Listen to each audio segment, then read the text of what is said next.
बहुत बलिदान के बाद आज ये सुअवसर भारत में आया है और भारत की गरिमा आज शिखर पर है। तो कुछ लाइनें, बहुत पावन सुखद अवसर आज भारत में आया है। बहुत पावन सुखद अवसर आज भारत में आया है। जुड़ी सबकी भक्ति निष्ठा, राम जी की ही माया है। जुड़ी सबकी भक्ति निष्ठा, राम जी की ही माया है।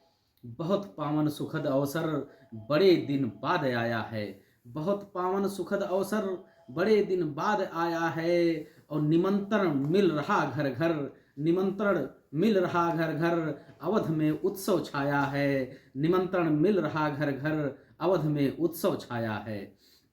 क्यों है ये उत्सव और ये क्यों अवसर आज हम सभी भारतवासियों को देखने को मिल रहा है कि आ रहे राम जी फिर से, आ रहे राम जी फिर से, हृदय तल मुस्कराया है। और सजा लो थाल सबरी सा, सजा लो थाल सबरी सा, परम सौभाग्य पाया है। सजा लो थाल सबरी सा, परम सौभाग्य पाया है। ये दिन सौभाग्य आया है।